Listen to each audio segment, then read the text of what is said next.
Hey, what is going on guys? RvzStealth here, and in today's video, we're going to be taking a look at the mid lane tier list for patch 7.18, and this will still be good for 7.19 as well. There's not too many changes to mid lane, and it's not a patch that's going to really change the meta at all, so this will be good for probably a few patches now. So with that being said guys, let's get started.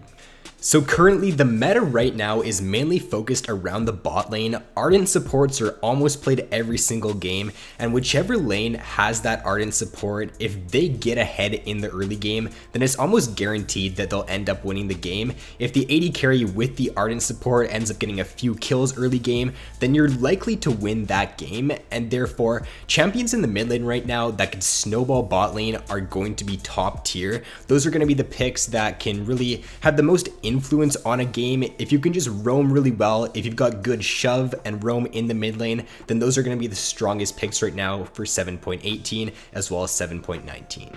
So to start it off here in the tier 1 is going to be Talon. Now Talon is one of the best roaming mid lane champions. His ability to jump over the walls with his E and just grab an early Moe boots and look to influence the map is very strong. He's got some of the best roams for any mid laner, and he's also a pretty strong pick right now in the current meta. He does very well against these squishy mage champions in the early game. He can really abuse that, and he can get first blood a lot of the time just because his all-in is insane in the early game. If the enemies don't respect that, then you're just going to snowball the game out of control with Talon.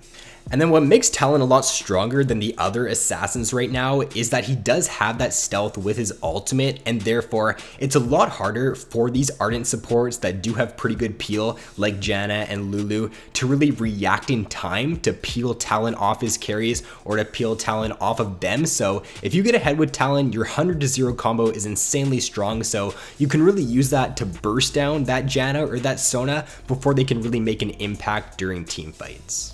So currently for Talon's matchups in the mid lane, he does very well against Talia, against Azir, Corki. Those are a few picks that he does great against right now. He struggles a little bit against Anivia. I think Anivia is a generally pretty good pick against Talon, mainly because it's harder for Talon to really abuse his early game against the Anivia egg. And when you're jumping on Anivia, it's pretty easy for her to just line up that stun and block you from really getting on her or being useful during team fights. So I think that Talon doesn't really have too many hard matchups right now in the mid lane. If you can play him well and you can just get good roams off with the champion, snowball your bot lane, then he's going to be a great pick in 7.18.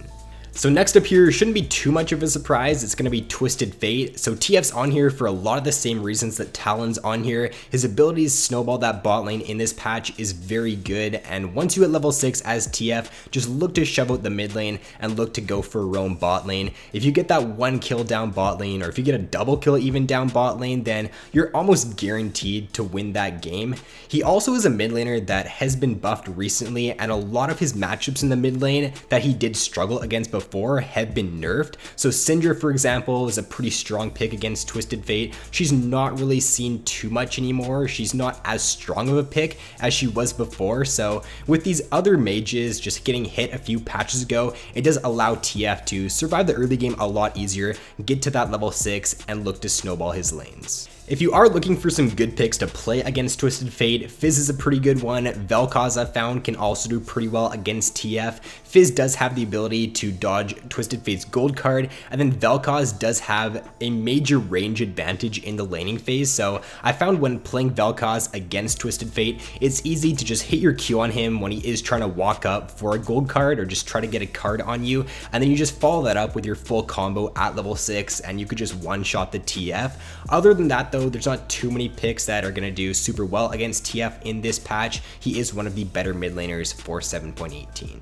Next up here is going to be Kassadin. So Kassadin's been on here for I think the last few patches now. He's been a mainstay in this tier 1 for quite a while, and it's mainly because his matchups in the mid lane right now are just so good. A lot of the mid lane champions that are meta, Kassadin does extremely well into. So for example, picks like Corki, LeBlanc, Fizz, Talia, there's just so many champions that Kassadin Kassadin can do well against right now in the laning phase, and Kassadin's main weakness before, and the reason to why a lot of people didn't pick him, was because he had a weak early game, but that's not really the case now with him. If you are in a harder lane, you can start the Doran shield, and even in those lanes, a lot of the time you can at least go even, so the main weaknesses that he had before aren't really showing up right now in this patch. And then with Kassadin, a lot of the time you're gonna take that teleport on him, so once you do hit level 6 or when you're about to hit level 6, let your bot lane know you've got that teleport ready. If they can get a deep ward down bot lane and you can get a TP play down there, or even top lane, if you tell your top lane to get a deep ward, then you can really use that teleport to get your lanes ahead.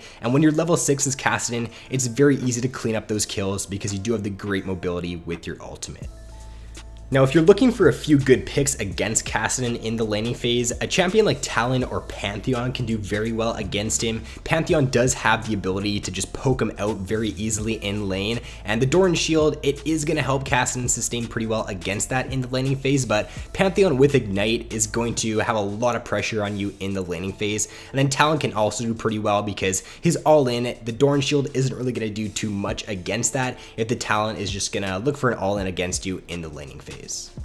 Next up here is going to be Malzahar. So Malzahar is another pick that stayed tier 1 for a few patches now, so I'm not going to go too much into detail on him. He's a really good pick because he's got some of the fastest shove for any mid laner in the game. Even though his roam isn't the best, he's not like a Talon to where he can jump over walls or he doesn't have the Twisted Fate ultimate, but his ability to shove that wave in and then look to go off into a side lane and look to go for a roam either bot lane or top lane is very easy to do. It takes no skill at all to shove out that wave with Malzahar, and you just press EW, and you don't even have to stay in lane to wait at all. You just press EW on the wave and you can leave right then, so you waste very little time in the mid lane if you are looking to go for roams with Malzahar, which makes him just a very strong pick in the mid lane.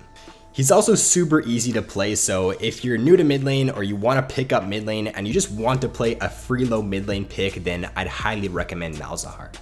So for Malzahar's matchups, any champion that can very easily pop his spell shield or that can outrange him do pretty well against him. So someone like a Ziggs or a Vel'Koz or a Anivia can do pretty well against Malzahar. Champions that are shorter range though, and that have to get in range of his ultimate to deal damage really struggle against Malzahar. So someone like a Ryze, a Yasuo, a LeBlanc, Malzahar can do very well against those picks in this patch right now.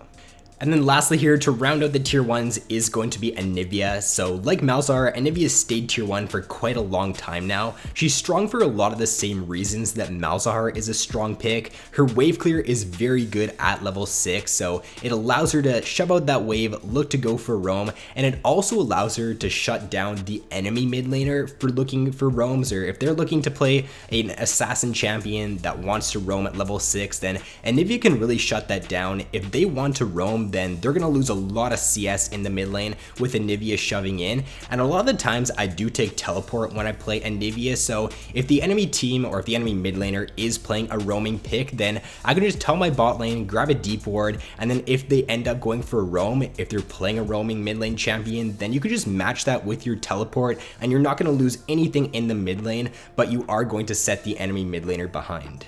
In my opinion, she is one of the most consistent picks as well in the mid lane because her ability to stall out a game with her wave clear is probably the best for any mid lane champion. She just can sit mid lane, she can stall out the game with her ultimate running, and it allows her team to catch up. If her team is playing a scaling AD carry, which is very good right now in this meta, someone like a Twitch or a Kog'Maw, if they don't do the best in the early game, then Anivia allows them to scale up, get to the late game, and if you've got a Twitch late game on your team, then the chances of you winning that game are going to be very high. So for Anivia's matchup, she's very similar to Malzahar. Like I said before, she struggles against kind of the same champions that Mal struggles against. So Vel'Koz, Ziggs, picks that can outrange her are generally pretty good picks against Anivia. So for the tier 2 champions in this patch right now, these are the strong picks, so there's still very good picks right now in this patch. A champion to watch out for right now, I'd say, is Vladimir. I think Vlad is slowly making his way back into the meta right now. A lot of pro players are starting to play him again in solo queue, and he's just generally a pretty solid pick because a lot of mid laners that he does do pretty well against have been nerfed in the past few patches, so a champion like Talia or Syndra, Vlad can do very well against, and his ability to just one-shot those mages during team fights with his flash combo is very easy to do once you get used to playing Vlad. So I think he's just a great solo queue pick. He does a ton of AoE damage during team fights, and he can just really take over a game if he does get ahead. I think these picks like Echo and Aurelion Sol as well as Fizz are also super good right now in this patch. Aurelion Sol, if you can play him well, I think could even be tier 1 right now because he's another pick that can really influence side lanes. Echo's another champion that has a great shove in the early game, so he can really just shove out that wave, look to go for roam, or just look to pressure the map. So any of these champions here that can pressure very well, that can shove in the wave and roam, are great picks for 7.18 as well as 7.19. And then the last champion I want to touch on here is Veigar. So Veigar is getting a really nice buff in 7.19 to his W, which allows his W to be on like a 3, maybe even a 2-second cooldown once you get a lot of your passive stacks. If you guys don't know, your W is now going to have 10% reduced cooldown on it for every 50 stacks of your passive. So once you do get around like 200 or 300 stacks on that passive, the cooldown on your W is going to be extremely low, and it's going to allow you to just spam that out during team fights, and it's going to be a pretty good zoning tool. A lot of the time you can't really use your W and guarantee it to hit on the enemy. A lot of the time you do have to use your stun and then follow up with that W, but if your team does have some good CC lockdown during team fights and you can use your W to follow up on that, then the amount of burst damage that Veigar is going to be able to do is going to be insanely high. And then finally here for the tier 3 champions, you can still play these picks to some decent success in this patch, but generally they're just a little bit weaker than the tier 1 and the tier 2 picks. A lot of these champions don't have the best shove in the early game. They don't have the best ability to shove the wave in super fast and influence other lanes. So that is what's making them tier 3, or what's making a lot of these champions tier 3 right now for this patch. And then as for Azir, I'm not going to be rating him any higher than tier 3 in 7.19. The main reason for that is because he is getting that pretty big rework in this patch, and therefore it's going to take at least a few patches, in my opinion, to really get a grasp on how strong the champion is. He's one of the most highly mechanically intensive champions in the game, and therefore I feel like his win rate is going to plummet in this next patch. It's probably going to get even lower because a lot of new players are going to be picking up the champion and trying him for the first time, so it's going to be very hard to actually know how good Azir is in 7.19. So he could be a very good pick, he could be a tier 2, maybe even a tier 1 champion, but I think it's going to take at least a few patches to really know how strong the pick is. So that is going to be all for this mid lane tier list for 7.18 as well as 7.19. If you guys did enjoy the video, then be sure to leave a like and subscribe if you have yet to already. So thanks for watching, have an awesome day, and I will see you in my next video.